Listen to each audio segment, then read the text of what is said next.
सात संगत जी बड़े प्रेम और सत्कार से कहना जी, धान निरंकार जी। सात संगत जी, दास विनती कर रहा है, दास से त्रुटि हो जाए तो अपने घर के बालक समझकर क्षमा करिएगा। सात संगत जी, सात संगत जी, नवरात्रि का पर्व हर किसी के लिए बहुत ज़्यादा इम्पोर्टेंस।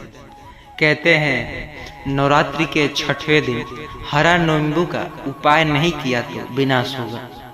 सत्य है, हर कोई इसे छोटा सा उपाय समझ रहा है, मात्र एक नींबू।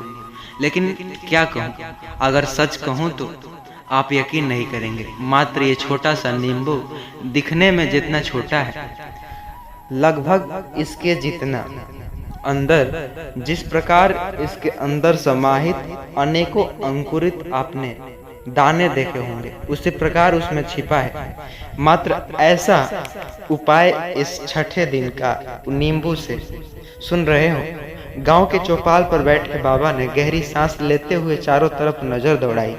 अगर नवरात्रि के छठे दिन नींबू का उपाय नहीं किया तो समझ लो लक्ष्मी माता खुद तुम्हारे घर के दरवाजे से लौट जाएंगे। बाबा हर प्रकार के मिलते हैं। अपने शास्त्रों में देखेंगे कि मैं अंत तक देख रहा हूँ, मैं बहुत दूर तक देख रहा हूँ, इस प्रकार की बातें। देखो, एक नींबू का उपाय कर लेना कहने को तो साधारण है, लेकिन सुन करके आपको भी मन बेचैन कर दी होगी। मात्र एक नींबू, यह सिर्फ नींबू का उपाय नहीं, यह तुम्हारी नीयत, तुम्हारे घर की ऊर्जा और तुम्हारे कर्मों की परीक्षा है। जो इसे नजरअंदाज करता है उसके घर में नजर जो दरिद्रता का डेरा जम जाता है। यह कोई सा अंधविश्वास नहीं है, बल्कि सच्चाई है जिसे मैंने अपनी आंखों से देखा है। शास्त्रों के अनुसार यहीं से शुरू होता है एक ऐसी सच्ची घटना जो आपके रोंगटे खड़े कर देगी। सच पर आधारित कहानी है, जरा गौर से सुनिए। सत्संग जी, हजारों वर्षों बाद यह इस प्रकार जो नवरात्रि का जो समय है वो आया है, छठवां दिन। कहते हैं हजारों दिन बाद इस प्रकार के नवरात्रि व्रत छठवां दिन आया है। मात्र एक नींबू का उपाय शास्त्रों में कहा गया है।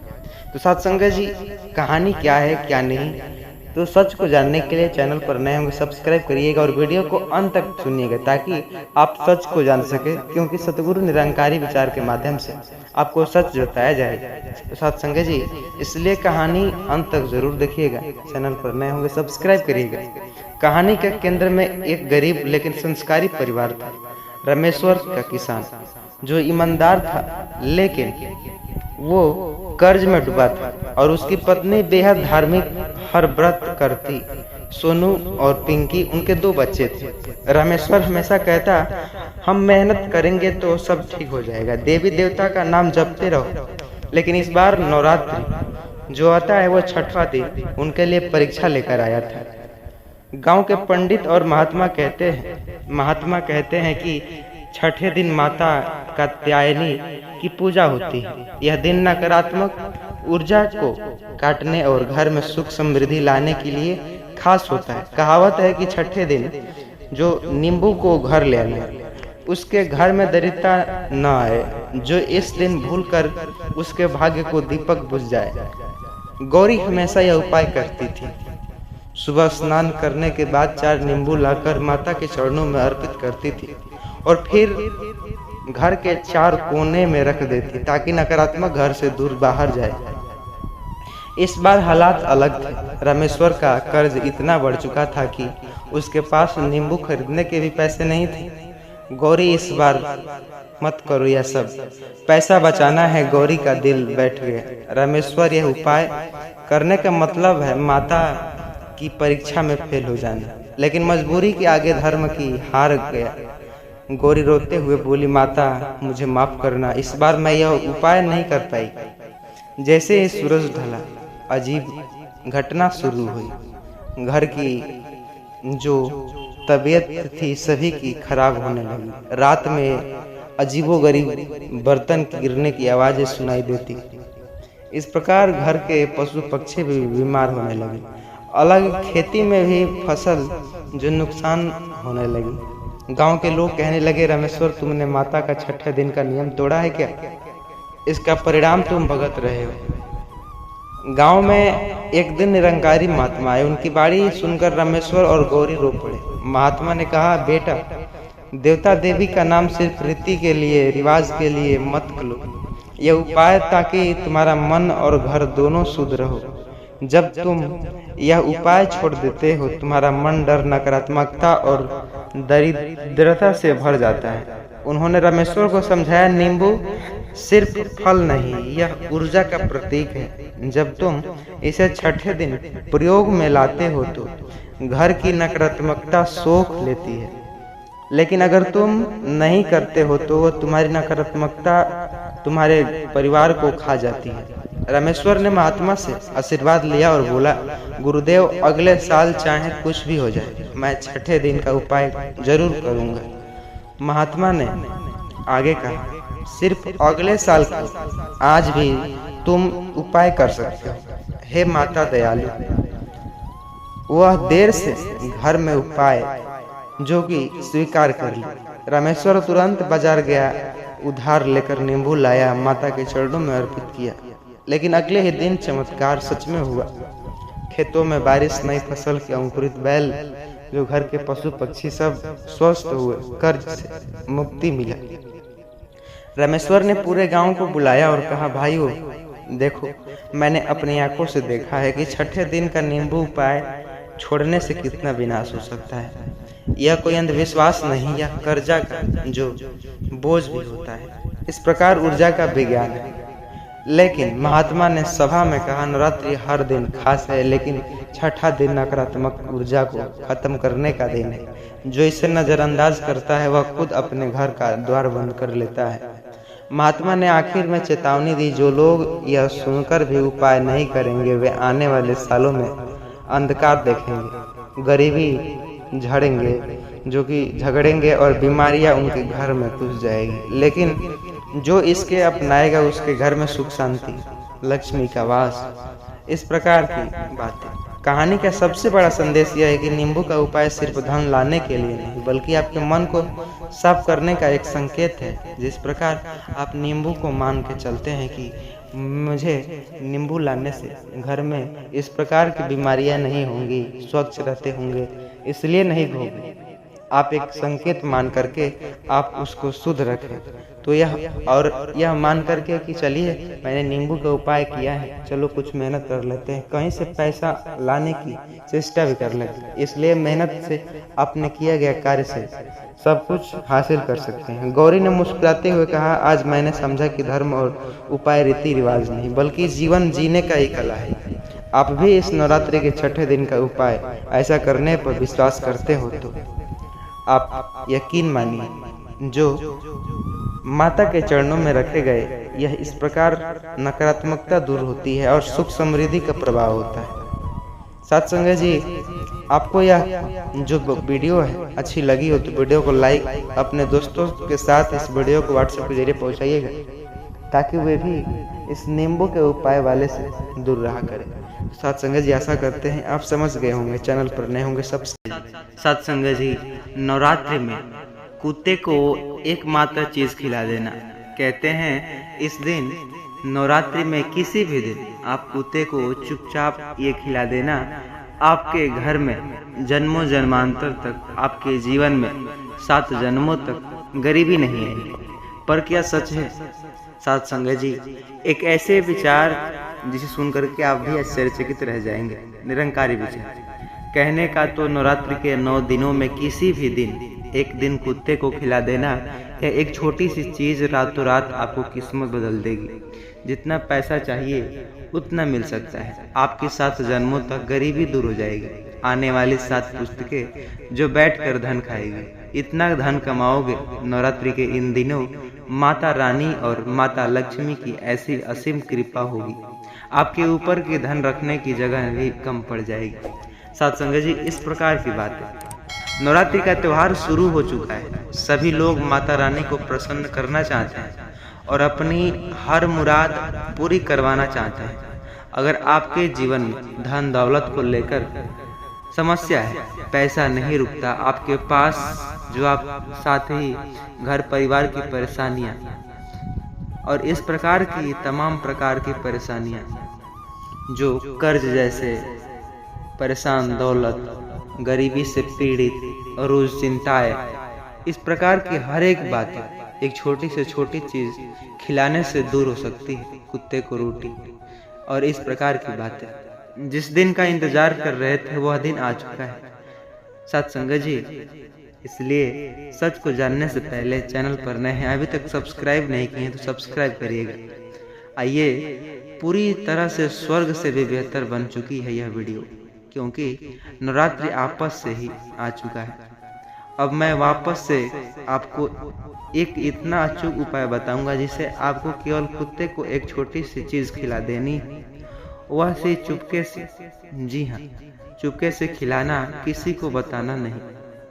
इस प्रकार की मन भरी विश्वास की बात है, आपको याद होगा। आपकी जिंदगी में जितना बदलाव आएगा, आपकी सोच भी उतना ही गहरा होगा। जन्मों की गरीबी दूर हो जाएगी, चाहे परेशानी हो सब खत्म। जिस व्यक्ति से आपकी शादी करना चाहते हैं वो व्यक्ति आपकी शादी करने के लिए राजी हो जाएगा। इस प्रकार की बातें भी अगर घर परिवार की परेशानियां हो तो दूर होगी। संतान नहीं हो रही है तो संतान हो जाएगी, कर्ज दूर होगी। बाकी A to Z जो परेशानियां हैं सबका निवारण इस नवरात्रि में मिलने वाला है। 9 दिनों में किसी भी दिन एक दिन दोस्त नवरात्रि का त्योहार आ चुका है। बता दूं कि यह त्योहार जो नवरात्रि का खास महासंयोग लेकर आया है। कहते हैं कि हजारों वर्षों बाद इस बार जो ये नवरात्रि है विशेष है। जी हाँ, इस नवरात्रि में माता लक्ष्मी का महाधन लक्ष्मी योग बन रहा है। साथ ही शास्त्र के अनुसार इस नवरात्रि में बुध ग्रह और शुक्र ग्रह मजबूत स्थिति में आपके ऊपर कृपा बरसाने वाले हैं। साथ संगत जी, शनि तो पहले ही मेहरबान चल रहा है। ऐसे में बाबा काल भैरव की अगर कृपा आपको मिल जाए तो सोने पर सुहागा हो जाएगी, सोने पर सुहागा हो जाएगा। और यह कैसा होगा, केवल आपको कुत्ते को एक छोटी सी चीज खिलानी है। जी हाँ, आइए सच को सुनने से पहले इस चैनल पर नए हैं तो सब्सक्राइब अवश्य करिएगा, क्योंकि इतना खास वीडियो अभी तक आपने नहीं देखा होगा। तो साथ संगत जी, आइए, एक सच पर आधारित कहानी है जिस पर विश्वास होता है वही अगर हमें धोखा देता है तो कैसा लगता है। इसी प्रकार की बात है। कहते हैं नवरात्रि में मात्र एक कुत्ते को रोटी खिला देना और इस प्रकार की बातें मन में छोटा सा ही पता नहीं क्या है, लेकिन विश्वास ये इतना अटूट है कि आप इस वीडियो को अंत तक जरूर देखिएगा, सच का पता चल ही जाएगा। नवरात्रि का पावन समय, पूरे गांव में ढोल नगाड़े बज रहे थे, माता के भजन गूंज रहे थे, मंदिरों में लंबी कतारें लगी थी। लेकिन गांव में एक कोने में बैठा था भूखा प्यासा कुत्ता, जिसे कोई भी देख नहीं पा रहा था। लोग देवी के चरणों में नारियल फोड़ते, फूल और मिठाई चढ़ाते, लेकिन इस मासूम जीव को रोटी का टुकड़ा भी देने के लिए तैयार नहीं था। देवी को चढ़ाया गया प्रसाद तभी सार्थक होता है जब तुम्हारा दिल दया से भरा होता है। अगर तुम्हारे सामने भूखा जीव तड़प रहा है और तुम मंदिरों में घी के दीपक जला रहे हो तो तुम्हारी पूजा अधूरी है। यह कहानी संदेश नवरात्रि के साधन, एक साधारण सा काम, कुत्ते को एक चीज खिला देना, तुम्हारी किस्मत बदल जाएगी और 7 जन्मों तक तुम्हारे घर में गरीबी भी नहीं आएगी। इस प्रकार की बात है। यह कहानी सच पर आधारित है, जरा गौर से सुनिएगा। गोपाल की है एक गरीब लड़का। साथ संगत जी, गरीब लड़का दिन रात मेहनत करता, लेकिन उसके घर में कभी सुख समृद्धि नहीं टिकती। उसके जो पिता थे साथ संगत जी, उनका देहांत हो चुका था और माँ बीमार रहती। नवरात्रि आई तो गोपाल ने सोचा इस बार मैं माता का व्रत करूंगा, शायद हमारी किस्मत चमक जाए। साथ संगत जी, गोपाल ने पूरे 9 दिनों तक उपवास किए, लेकिन 9वें दिन भी घर में कुछ नहीं बदला। माँ की दवा के लिए पैसे नहीं थे। नवरात्रि के 8वें दिन गांव में निरंकारी महात्मा आए। उन्होंने संत जो संगत में कहा, भक्ति सिर्फ मंदिर में घंटी बजाने का नाम नहीं, जो भूखे को भोजन दे वही सच्चा भक्त है। मंदिर नवरात्रि में अगर कोई कुत्ते को मीठी रोटी खिला दे तो उसके 7 जन्मों का दरिद्रता दूर, जो योग मिट जाती है। गोपाल को यह सुनकर आश्चर्यचकित हुआ। अगली सुबह गोपाल ने घर में जो थोड़ा सा आटा बचा था उससे एक मीठी रोटी बनाई। उसकी माँ बोली, बेटा यह रोटी तू खुद खा ले, तू भी 3 दिन से भूखा है। लेकिन गोपाल ने कहा, माँ, महात्मा ने कहा कि रोटी कुत्ते को खिलाने से माता लक्ष्मी प्रसन्न होती है और मैं यही करूँगा। गोपाल ने गांव के बाहर बैठा एक कुत्ता देखा। उसकी आंखों में भूख का दर्द पीड़ा से उबल रहा था। उसने रोटी उसके सामने रखी। कुत्ते ने रोटी खाई और पूंछ हिलाने लगा। रात को गोपाल को सपना आया। सपने में माँ प्रकट हुई, बोली, बेटा तूने आज जो रोटी कुत्ते को खिलाई यह साधारण सी नहीं, बल्कि तूने मुझे प्राणी जैसे पेट भरा है, इसलिए मैं तुझ पर प्रसन्न हूँ। अब तेरे घर से 7 जन्मों तक गरीबी नहीं आएगी। सत्संग जी, अगले ही दिन गांव में एक सेठ आया जो बड़ा ही नेकदिल इंसान गोपाल को खेत में जो काम देने लगा। धीरे धीरे उनकी हालात सुधरने लगी। माँ की बीमारी ठीक हो गई। कुछ ही सालों में गोपाल का सब कुछ जो एक अमीर किसान बन चुका था। तो इतना अमीर कैसे बन गया, लोग पूछने लगे। गोपाल बोला, मैंने नवरात्रि में एक मीठी रोटी कुत्ते को खिलाई। उस दिन से माता रानी मेरे घर में अस्थायी रूप से विराजमान हो गई। लोगों के मन में गहरा छाप पड़ी। पूरे गांव में यह परंपरा शुरू हो गई। अब नवरात्रि में लोग कुत्ते को मीठी रोटी खिलाने लगे। सत्संग जी, निरंकारी विचार्य कहता है कि ईश्वर निरंकारी प्रभु सत्संग जी हर जीव में मंदिर में प्रसाद चढ़ाने से पहले अपने आसपास के जीवों का ध्यान रखें। भूखों का भोजन कराना सबसे बड़ा यज्ञ है। नवरात्रि के समय कुत्ते को मीठी रोटी खिलाना सिर्फ परंपरा नहीं, बल्कि दया और करुणा का प्रतीक है। सत्संग, जो लोग नवरात्रि में लाखों रुपए के पंडाल सजाते हैं लेकिन भूखे जीव को शुद्ध नहीं लेते, उनके घर में धन नहीं टिकता। उनके कर्म उनके 7 जन्मों तक कष्ट देते हैं। सत्संग जी, यह कहानी हमें सिखाती है कि नवरात्रि में कुत्ते को मीठी रोटी खिलाना सिर्फ पुण्य नहीं, यह आपके जीवन की दिशा तय कर सकती है। 7 जन्मों तक गरीबी दूर कर सकती है। चैनल पर नए हो सब्सक्राइब करिएगा। वीडियो को अपने मित्रों के साथ शेयर। संगत जी, संगति का असर। लोग कहते हैं आप अच्छे संगति की साथ पकड़िए, लेकिन कभी आपने नहीं सुना होगा या समझा होगा कि क्या सच में संगति का असर इतना बुरा होता है। चोर के साथ रहेंगे तो चोरी करना सीख जाएंगे, अच्छे के साथ रहेंगे तो अच्छे बन जाएंगे। इसी प्रकार सत्संग जी एक दो तोते की कहानी है, जिसमें हम आपको बताएंगे। 2 तोते थे, एक ही माँ के बेटे थे, सगे बेटे। लेकिन हुआ यूं, एक दिन क्या हुआ कि दोनों तोतों को किसी ने पकड़ लिया। पक्षी पकड़ने वाले जंगल में घूमते तो दोनों तोतों को, दोनों सगे भाई थे।